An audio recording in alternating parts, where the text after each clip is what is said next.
Dahulu kala, di suatu desa kecil dekat lembah yang asri, tersebutlah dua bersahabat bernama Embro dan Pipo. Mereka adalah tipe pemuda yang berambisi untuk menjadi orang terkaya di desanya. Mereka kerap membicarakan impian dan ambisi mereka itu akan kekayaan, kehidupan, dan gaya hidup yang ingin mereka miliki nantinya.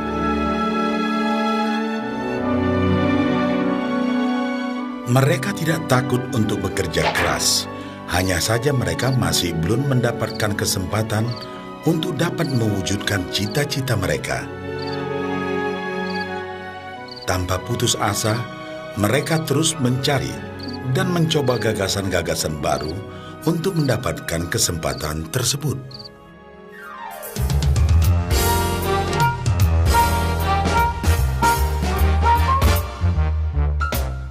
Hingga suatu hari, kesempatan itu pun datang.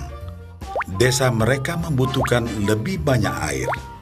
Oleh karena itu, kepala desa mempekerjakan Embro dan Pipo untuk mengambil air dari mata air di gunung untuk dibawa ke tempat penampungan di desa.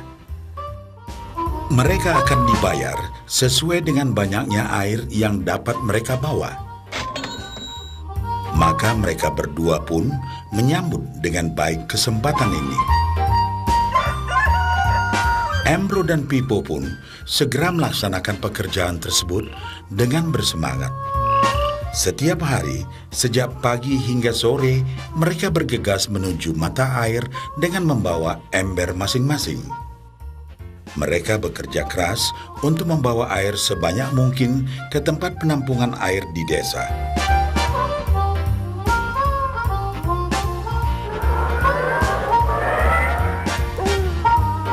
Menjelang sore hari, mereka pun pulang dengan membawa upah dari hasil jerih payah mereka hari itu. Embro merasa puas sekali dengan pekerjaannya itu dan besarnya upah yang ia dapatkan. Dia yakin bahwa dengan pekerjaannya ini, ia bisa segera mewujudkan cita-citanya. Bahkan untuk menambah penghasilannya, Embro membuat ember yang lebih besar agar dapat lebih banyak membawa air. Embro yakin dengan penghasilannya sebesar itu, tak lama lagi ia bisa segera membeli sapi dan memiliki gubuk baru yang ia idam-idamkan.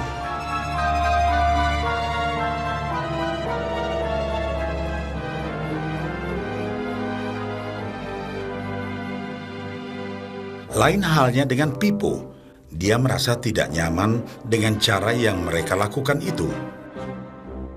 Ia mencari cara yang lebih nyaman untuk mendapatkan lebih banyak uang. Suatu hari, Pipo mendapat sebuah gagasan.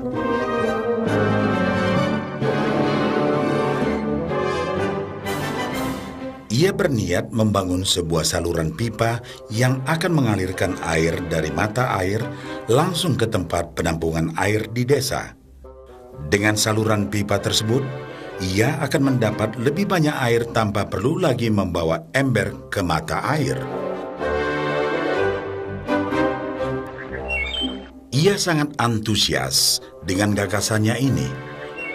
Pipo pun mulai menceritakan gagasannya ini kepada Embro dan mengajaknya bekerja sama.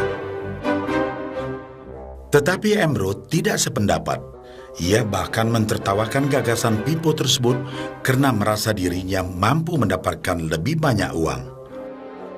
Embro pun lebih sering lagi mengambil air dengan ember dan bahkan menggunakan ember yang lebih besar agar dapat membawa lebih banyak air ke desanya. Dengan cara ini, Embro yakin penghasilannya akan meningkat.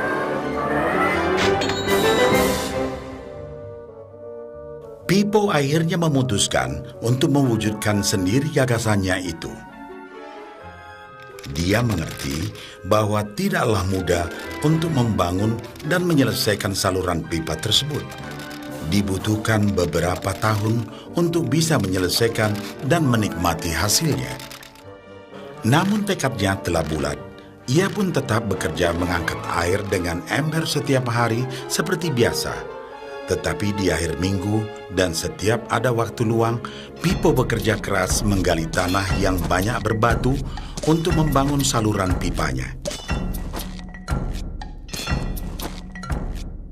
Pada bulan-bulan pertama, hasilnya hampir tidak kelihatan. Orang-orang desa mulai banyak mentertawakan dan mencemooh Pipo. Mereka menjulukinya Pipo si manusia saluran pipa.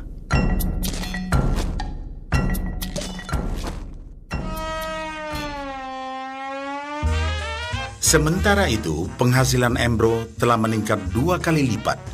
Ia sudah berhasil membeli sapi dan memiliki gubuk baru yang lebih besar. Gaya hidupnya pun sudah mulai berubah.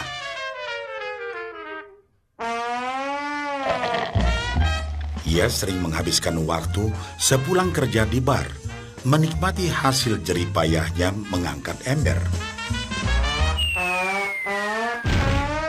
Namun, tanpa disadari, badan Embro kini mulai jadi bungkuk karena begitu beratnya ia harus mengangkat ember besar setiap hari. Raut mukanya pun terlihat kelelahan.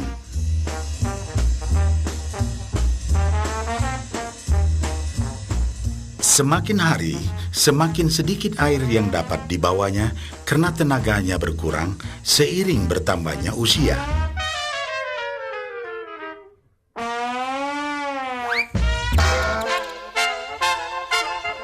Bulan berganti bulan, tahun berganti tahun. Dan akhirnya, Pipo berhasil menyelesaikan saluran pipanya.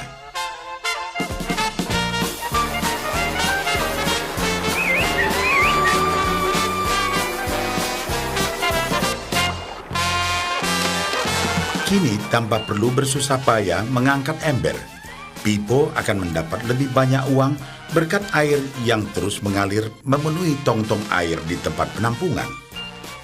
Air terus mengalir tanpa henti, bahkan saat ia tidur, makan, ataupun saat pergi berlibur. Pipo pun puas dan bangga. Berkat tekad dan kerja keras, kini penghasilannya pun mengalir tiada henti, seiring aliran air di saluran pipanya.